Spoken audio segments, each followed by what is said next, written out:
Hello, ಎಲ್ಲರಿಗೂ ನಮಸ್ಕಾರ. ನನ್ನ ಕಾಲ್ಪನಿಕ ಕಥಾಲೋಕ ಯೂಟ್ಯೂಬ್ ಚಾನಲ್ಗೆ ಸ್ವಾಗತ.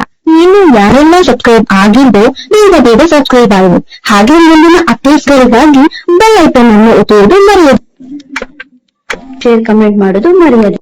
ಆಕಾಶದಲ್ಲಿದ್ದ ಚಂದಿರನು ಕೂಡ ಇವಳ ಬೈಗುಳಕ್ಕೆ ಕಿವು ಮುಚ್ಚಿ ಮೋಡಗಳ ಮಧ್ಯೆ ಅವಿತು ಕೂತಿದ್ದ. ನನ್ ಬ್ಯಾಗ್ ಬಿಸಾಕಿ ಹೋಗೋಕೆ ಎಷ್ಟು ಧೈರ್ಯ ಈ ಬೀಜಿ ಕತ್ತೆ ನನ್ ಮಗನಿಗೆ. ತಲೆ ಕೂದಲು ಬೇಗ ಬೆಳ್ಳಗಾಗ, ಅವನ ಮುಖದಲ್ಲಿ ಕಾಂತಿ ಕಡಿಮೆ ಆಗ, ಅವನ ಹಲ್ಲುಗಳೆಲ್ಲ ಬಿದ್ದು ಮುದ್ದೆ ಮುರಿಯುವಂತಾಗ, ಅವನ ಕಾರ್ ಕೈ ಕೊಡುವಂತಾಗ ಎಂದು ವೆರೈಟಿ ಬೈಗುಳು ಆಡುತ್ತಾ ದಾರಿಯಲ್ಲಿ ಕಾಣ್ತಿದ್ದ ಸುತ್ತಮುತ್ತಲಿನ ಮರವನ್ನ ನೋಡ್ತಾ 15,000ನ ಹೇಗ್ ಹುಡುಕ್ಲಿ? ಅಮ್ಮ ಕೇಳಿದ್ರೆ ಏನ್ ಹೇಳೋದು? ಕಾಡ್ ಪಾಪ ನನ್ ಮಗ, ಪಾಪ ಎಷ್ಟು ಕಷ್ಟಪಟ್ಟು ದುಡ್ದಿರ್ತಾಳೆ ಅಲ್ವಾ? ಅಪ್ಪನ ಆರೋಗ್ಯ ನೋಡ್ಕೊಳ್ಳೋಕು ಈಗ ಅದೇ ದುಡ್ಡು ಅನಿವಾರ್ಯ ಆಗಿತ್ತು ಎಂದು ಆಲೋಚಿಸುತ್ತಾ ದರಿದ್ರದವನು ಈ ತರ ಕೆಟ್ಟ ಕಾಟ ಕೊಡೋಕೆ ಸ್ಟಾರ್ಟ್ ಮಾಡ್ಬಿಟ್ಟ. ಲವ್ ಟ್ರೀಟ್ಮೆಂಟ್ ಕೊಡ್ತಾನಂತೆ. ಇವನಿಗೆ ಮೊದಲು ಹುಚ್ಚಾಸ್ಪತ್ರೆಯಲ್ಲಿ ಶಾಕ್ ಟ್ರೀಟ್ಮೆಂಟ್ ಕೊಡಿಸ್ಬೇಕು. ಮದ್ವೆ ಅಂದಾಗ ನಾನು ಹೋಗಿ ನೀವೇ ಸೀರೆ ಸೆಲೆಕ್ಟ್ ಮಾಡಿ ಅನ್ಬೇಕಿತ್ತು ಅನ್ಸುತ್ತೆ. ಅಂದಿದ್ರೆ ಆನೆ ಮೇಲೆ ಅಂಬಾರಿ ತರು ಕೂರಿಸ್ಕೊಂಡು ಹೋಗ್ತಿದ್ದ ಅನ್ಸುತ್ತೆ. ಎಲ್ಲ ಇವನಿಂದಾನೇ ಆಗಿತ್ತು. ಫೋನ್ ರಿಸೀವ್ ಮಾಡ್ತಿದ್ರೆ ಆ ಕಪಿ ಪಾರ್ಥ ಸಹವಾಸನೇ ಇರ್ತಿರ್ಲಿಲ್ಲ. ಈಗ ಅವನ್ ಕಾಟ ಬೇರೆ, ಈ ವಯ್ಯನ್ ಪ್ರಾಣ ಹಿಂಸೆ ಬೇರೆ ಎಂದು ಬೈಕೊಂಡು ಭೂತಗಳೆಲ್ಲ ನನ್ನನ್ನೇ ಹುಡುಕ್ ಬರೋದಾ? ಈ ರಾತ್ರಿಯಲ್ಲಿ ಮರಗಳ ಮಧ್ಯದಲ್ಲಿ ಒಂಟೆ ಹುಡುಗಿ ಚೆನ್ನಾಗಿದ್ದಾಳೆ ಅಂತ ಯಾವ್ದಾದ್ರು ಮದ್ವೆ ಆಗದ ಹುಡುಗ ದೆವ್ವ ಆಗಿ ನೋಡಿದ ಕಷ್ಟ. ಈಗ್ಲೇ ನಂಗೆ ಡಿಮ್ಯಾಂಡ್ ಜಾಸ್ತಿ ಆಗಿದೆ. ಇನ್ನು ಭೂತಾನು ಬಂದ್ರೆ ಏನ್ ಗತಿ ಎನ್ನುತ್ತಾ ರಾತ್ರಿ ಹೊತ್ತಲ್ಲಿ ಕೇಳಿಸುವ ಜಲ್ ಜಲ್ ಶಬ್ದಕ್ಕೆ ಹೆದರಿದ್ಲು. ಅದ್ ಯಾವ ಪ್ರಾಣಿ ಕ್ರಿಮಿಕೀಟಗಳ ಶಬ್ದವೋ ಏನು. ಈ ಸಮಯದಲ್ಲಿ ಹೆದರಿಗೆ ಸಹಜ. ಹಾಡಾಡುತ್ತಾ ಹೆಜ್ಜೆ ಹಾಕು ಚಂದು ಎನ್ಕೊಂಡು ಧೈರ್ಯ ತಂದ್ಕೊಂಡ್ಲು. ಈ ಮುಗಿಯದ ಕಥೆಯಲ್ಲಿ ಮೊದಲ ಸಾಲು ನನ್ನದೇ, ಕೊನೆ ಸಾಲು ಕೂಡ ನನ್ನದೇ, ನಿಂದೇನಿದೆ ಎಂದು ಬರುತ್ತಿದ್ದವಳ ಕಣ್ಣಿಗೆ ಬೆಳಕು ಬೀಳಲು ಕೈ ಅಡ್ಡ ಮಾಡಿ ನೋಡ್ತಿದ್ದವಳ ಮುಂದೆ ಕಾರ್ ಬಂದು ನಿಲ್ಲಲು ಕಾರ್ ಫ್ರಂಟ್ ಶೀಲ್ಡು ಗೊಟಕ್ಕಂದಿತ್ತು. ಅದೇ ಗಾಜು ಚೂರಾಗಿತ್ತಲ್ಲ, ನೋಡಿದ ಕೂಡ್ಲೆ ತಿಳಿತು ಅದು ಬೀಜಿ ಕಾರು ಅಂತ. ಹಾಗೆ ಕಾರ್ ಇಳಿದವ ರಭಸವಾಗಿ ಅವಳತ್ತ ಬಂದಿದ್ದ. ಏನಾಯ್ತು ಮಾರಾಯ? ಯಾವ್ದಾದ್ರು ಹೆಣ್ದವ ನಿನ್ನ ಮದ್ವೆ ಆಗುವಂತ ಹಿಂದೆ ಬಿದ್ದಿದ್ಯಾ ಅಥವಾ ಹಿಡ್ದಿದ್ದ ಹುಚ್ಚು ಬಿಟ್ಟೋಯ್ತಾ ಎಂದು ಗೇಲಿ ಮಾಡಿದವಳ ನೋಡಿ ಹಾಳದವಳು. ಯಾಕನ ಬಂದ್ಲೋ ಬದುಕಲ್, ಲವ್ ಮಾಡಿದ ತಪ್ಪಿಗೆ ಅರ್ಧ ದಾರಿಲಿ ಬಿಟ್ಟೋಗೋಕ್ಕೂ ಮನ್ಸಾಗ್ತಿಲ್ಲ. ದಿನೇ ದಿನೇ ಅವಳ ಮೇಲೆ ಫೀಲಿಂಗ್ಸ್ ಹೆಚ್ಚಾಗ್ತಿದೆ. ನನ್ಗೆ ಗೊತ್ತಿಲ್ಲದೆ ಹಾಳಾಗ್ಬಿಟ್ಟಿದೀನಿ ನಾನು ಎಂದು ಗೊಣಕಿದ. ಏನಾಯ್ತು ಬೀಜಿ ಎಂದು ಚಿಟಿಕೆ ಹೊಡೆದು ಕೇಳಲು ಏನೋ ನೆನಪಾಯ್ತು. ಅಲ್ಲ, ನೀನನ್ನ ಅಷ್ಟು ಬಿಗಿಯಾಗಿ ಹಗ್ ಮಾಡಿದ್ಯಲ್ಲ ಫೋನ್ ರಿಸೀವ್ ಮಾಡಿ ಅಂತ, ಯಾಕೆ? ನೀನ್ ಕಾಲ್ ಮಾಡಿದ್ದ? ಯಾಕೆ ಮಾಡಿದ್ದೆ? ಬಿಟ್ಟೋದವನಿಗೆ ಈಗ ಬಂದ ಪ್ರಶ್ನೆಗಳಲ್ಲಿ ಇದು ಕೂಡ ಒಂದು. ಇವನಿಗೆಲ್ಲ ರಾಂಗ್ ಟೈಮ್ ನಲ್ಲೇ ನೆನಪಾಗುತ್ತೆ. ಯಾಕಪ್ಪ ನಾಯನ ನನ್ ಮೇಲೆ ಈ ಕೋಪ ಎಂದು ಆಕಾಶ ನೋಡಿದವಳ ನೋಡಿ ಬಾಯ್ಬಡ್ಕಿ, ಇಲ್ ನೋಡು, ಪ್ರಶ್ನೆಗೆ ಉತ್ತರ ಕೊಡು, ಯಾಕಷ್ಟು ಹತ್ತಿದ್ ನೀನು ಎಂದು ಗಲ್ಲ ಹಿಡಿದು ತನ್ನೆಡೆಗೆ ತಿರುಗಿಸಿ ಕೇಳಿದ್ದ.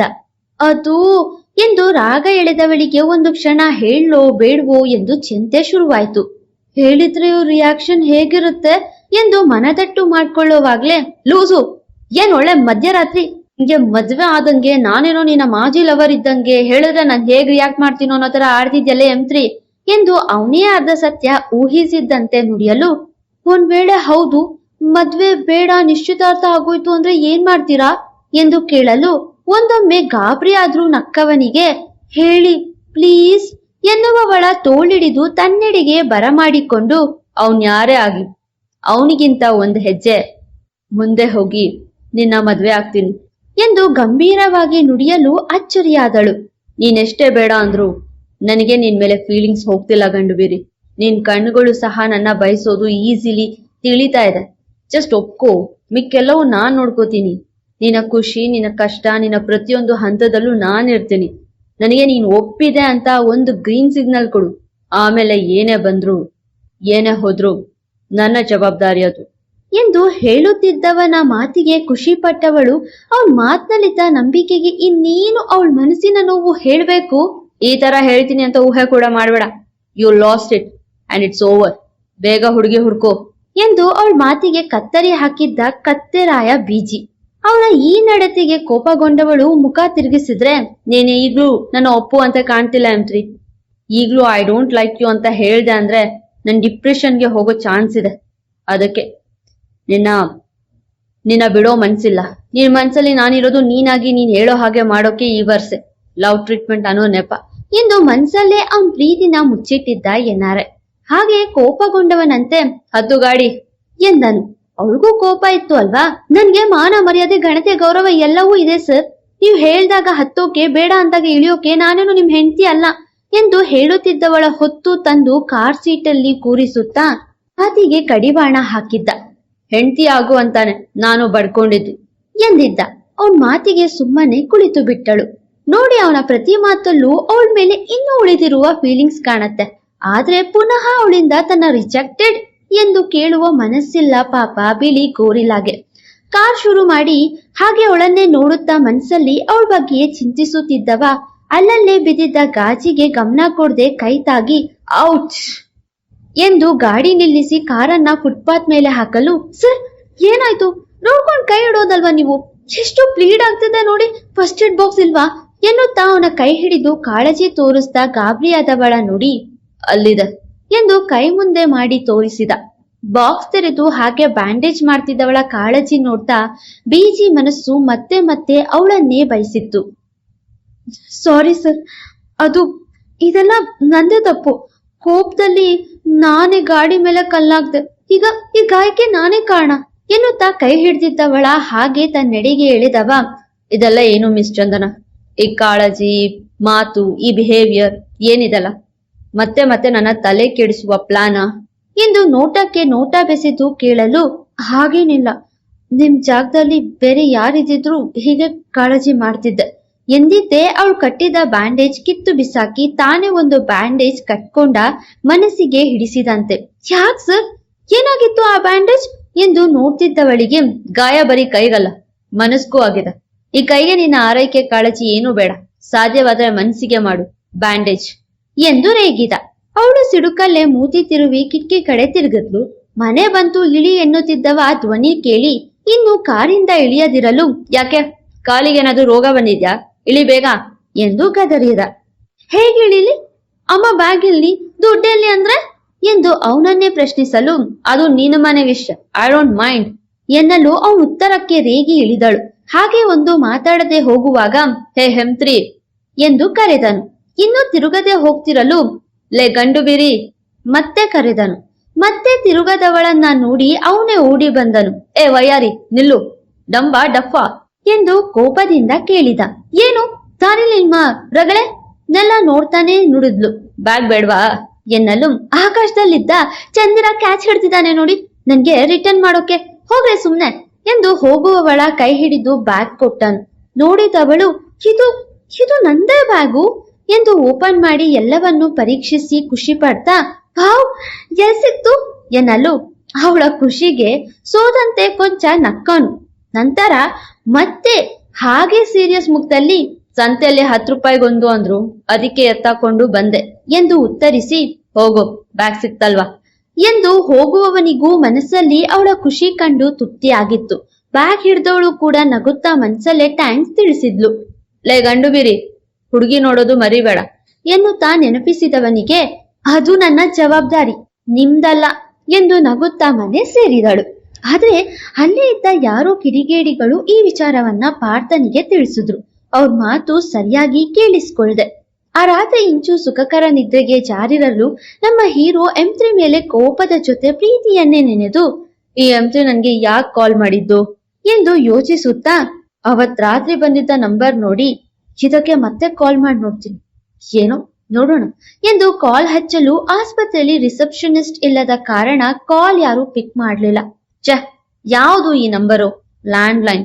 ಇರ್ಲಿ, ಏನೋ ಇದೆ, ಈ M3 ನನ್ನ ರಿಜೆಕ್ಟ್ ಮಾಡೋಕೆ ಬೇರೇನೋ ಕಾರಣ ಇದೆ, ತಿಳ್ಕೊಳ್ಳಬೇಕು. ಅವಳು ಬಾಯಿಂದಾನೆ ಲವ್ ಯು ಅಂತ ಹೇಳಿಸ್ಕೊಳ್ಬೇಕು ಎಂದು ತೀರ್ಮಾನ ಮಾಡಿದ. ನಮ್ ಹೀರೋಯಿನ್ ಮೇಲೆ ಅವಳ ಬಗ್ಗೆ ತಿಳ್ಕೊಳ್ಳುವ ಪ್ರಯತ್ನದಲ್ಲಿದ್ದಾನೆ. ಇದನ್ನ ಹುಡುಗಿ ಅವನ ಸ್ಪರ್ಶ ನೆನೆದು, ಟ್ರೈನ್ ಹೋದ್ಮೇಲೆ ಟಿಕೆಟ್ ತಗೊಂಡ್ರೆ ಹೇಗೆ ಭಟ್ರೆ, ಸ್ವಲ್ಪ ಕಾಲ್ ರಿಸೀವ್ ಮಾಡಿದಿದ್ರೆ ಇವತ್ ನಾನು ನಿಮ್ಮ ಹತ್ರ ಅಪ್ಪ ಅಮ್ಮನ ಬಳಿ ಬಂದು ಮಾತಾಡಿ ಅಂತಿದ್ದೆ ಅನ್ಸುತ್ತೆ ಎಂದು ಮಂಚದ ಮೇಲೆ ಉರುಳಿದ್ದವಳು, NRI ನಿಜವಾಗ್ಲೂ ತುಂಬಾ ಒಳ್ಳೆಯವರು, ನೋಡೋಕೆ ಹೀರೋ ತರ ಇದ್ದಾರೆ. ಅವ್ರ ನಗು, ಅವ್ರ ನೋಟ, ಅವ್ರ ಧ್ವನಿ, ಅವ್ರ ಹೇರ್ ಸ್ಟೈಲ್, ಹಬ್ಬ ನೋಡ್ತಿದ್ರೆ ಯಾವ ಹುಡುಗಿ ಬೇಕಾದ್ರೂ ಕಳ್ಹೋಗೋದ್ರಲ್ಲಿ ಅನುಮಾನ ಇಲ್ಲ. ನನ್ನಂತ ಸಾಮಾನ್ಯ ಹುಡುಗಿಗೆ ಅವ್ರು ಸೂಟ್ ಆಗೋದು ಇಲ್ಲ. ಅವರೆಲ್ಲಿ ನಾನೆಲ್ಲಿ? ಅದಕ್ಕೆ ಇರ್ಬೇಕು ಆ ದೇವ್ರು ಆ ಕಮಂಗಿ ಪಾರ್ಥನ್ ಜೊತೆ ನನ್ನ ನಿಶ್ಚಿತಾರ್ಥ ಮಾಡಿಸಿದ್ದು ಎಂದು ದಿಂಬನ್ನ ಅಪ್ಪಿ ನನ್ನ ಮೊದಲ ಮುತ್ತು ಕೂಡ NRI ಬೀಚಿ ಪಾಲಾಗೋಯ್ತು. ಜೊತೆಗೆ ನನ್ ಕೆನ್ನೆಗೂ ಅವ್ರ ಮುದ್ದೆ ಪ್ರಥಮ ಆಯ್ತು. ಇವತ್ತು ಅವ್ರು ನನ್ ಕೆನ್ನೆಗೆ ಕೆನ್ನೆ ತಾಕ್ಸೋಲು ನನ್ಗೆ ಅದೇನೋ ಒಳ್ಗೊಳ್ಗೆ ಖುಷಿ ಆಗ್ತಿತ್ತು. ಅವರು ಐ ಲವ್ ಯು ಚಂದನ ಅಂದಾಗ ಲವ್ ಯು ಗೌರವ್ಸು എന്നೋ ಮನ್ಸಾಗಿತ್ತು. ಅವ್ರನ್ನ ಬೆಚ್ಚಗೆ ಅಪ್ಪಿ ಅಲ್ಲೆಲ್ಲ ಫೀಲಿಂಗ್ಸ್ ಹೇಳೋಣ ಅನಿಸ್ಬಿಡ್ತು ಎಂದು ಮನದಾಸಿಯ ಹಕ್ಕಿಯಂತೆ ರೆಕ್ಕೆ ಬಿಚ್ಚಿ ಚಂದು ಮಾತಾಡಿದಳು. ಇನ್ನು ಅವರ ಲವ್ ಟ್ರೀಟ್ಮೆಂಟ್ ಹೇಗಿರುತ್ತೋ ಒಂಥರ ಚೆನ್ನಾಗಿರುತ್ತೆ ಅನ್ಸುತ್ತೆ. ಈಗ್ಲೇ ತಲೆಯಲ್ಲಿ ಅವ್ರನ್ನ ಬಿಟ್ರೆ ಏನೂ ಇಲ್ಲ. ಇನ್ನು ಟ್ರೀಟ್ಮೆಂಟ್ ಜೊತೆ ಮನ್ಸಲ್ಲೂ ಅವರೇ ತುಂಬೋದ್ ಪಕ್ಕ ಎಂದು ನಾಚಿದವಳು, ಇದೆಲ್ಲ ತಪ್ಪು ಕಣೆ ಚಂದು, ನಿನ್ ಕನಸ್ ಕಾಣೋದ್ ಬಿಡು. ಅವ್ರಿಗೆ ಹುಡುಗಿ ಹುಡುಕು. ನಿನ್ ಲೈಫ್ ಆ ಗೌರವ್ ಸರ್ ಜೊತೆ ಕೊನೆ ತನಕ ಸಾಗೋಕೆ ಆ ಪಾರ್ಥ ಬಿಡೋಲ್ಲ ಎಂದು ಬೇಸರದಲ್ಲೇ ನಿದ್ರೆಗೆ ಜಾರಿದಳು. ಪಾಪ ಅಲ್ವಾ ಪಾರ್ಥನ ಮನೆಯಲ್ಲಿ. ಏನೋ ಹೇಳ್ತಿದ್ದೀರಾ? ಪಾರ್ಥ ಕೋಪದಿಂದ ಕೇಳಿದ. ಹೂವನ ಹುಡುಗ ಸಖತ್ತಾಗಿದ್ದ, ಅದ್ಕೆನ ಸಖತ್ ರೇಗಿಸ್ತಿದ್ದ, ಇಬ್ರು ಸಖತ್ ಕ್ಲೋಸ್ ಇದ್ರು ಅಣ್ಣ ಎಂದನು ಆಳೊಬ್ಬ. ಇಲಿ ಹೋಯ್ತು ಅಂದ್ರೆ ಯಾರು ಹುಲಿನೇ ಹೋಯ್ತು ಅಂತಾರಲ್ಲ, ಹಾಗೆ ಆಳುಗಳು. ಅವಳು ಎಲ್ಲರ ಜೊತೆ ಕ್ಲೋಸ್ ಇರ್ತಾಳೆ ಕಣೋ, ಹಾಗಂತ ಅವನ್ ಯಾರೋ ಪ್ರೇಮಿ ಅನ್ನೋಕಾಗತ್ತಾ ಎಂದು ಮೀಸೆ ತಿರುವಿದ ಪಾರ್ಥ. ಅಣ್ಣ ಅವನು ಅದ್ಕೆನ ಅದೇನು M3 ಅಂತಿದ್ದ, ಹಾಗೆ ಗಂಡು ಬೀರಿ ಅಂದ ಅಣ್ಣ. ಅದ್ಕೆ ಕೂಡ ಅವನ್ ಮಾತಿಗೆ ಕೋಪ ಮಾಡ್ಕೊಳ್ಳಿಲ್ಲ ಎಂದವನ ಮಾತು ಕೇಳಿ ಪಾರ್ಥ ಸಿಟ್ಟಾದ. ನಿಜವಾಗ್ಯೂ ಎಂದು ಅದೇನೋ ಆತುರದಿಂದ ಕೇಳಿದ್ದ. ಹೌದಣ್ಣ, ಅವ್ರಿಬ್ರು ಮಧ್ಯೆ ತುಂಬಾ ಸಲಿಸಿತ್ತು. ನೀವು ಒಂದ್ ಮಾತ್ ಹೇಳಿ ಅವನ್ ಬುರುಡೆ ತೆಗಿತೀವಿ ಎಂದನು ಅವನ ಆಳು. ಅದ್ಗೆ ನಿಮ್ಮವ್ರಷ್ಟೇ ಹೇಳಿ ಅಣ್ಣ, ಏನ್ ಮಾಡ್ಬೇಕು? ಆಳಿಗೆ ಆತುರ. ಆದ್ರೆ ಇದೆಲ್ಲ ಕೇಳ್ತಿದ್ದವನಿಗೆ ಅದೇನೋ ಖುಷಿ. ಯಾಕಣ್ಣ ನಗ್ತಿದ್ದೀರಾ ಎಂದು ಎಲ್ರೂ ಅಚ್ಚರಿಯಾದ್ರು. ಭೀಕರ ನಗು ಅವನ್ ಮುಖದಲ್ಲಿ.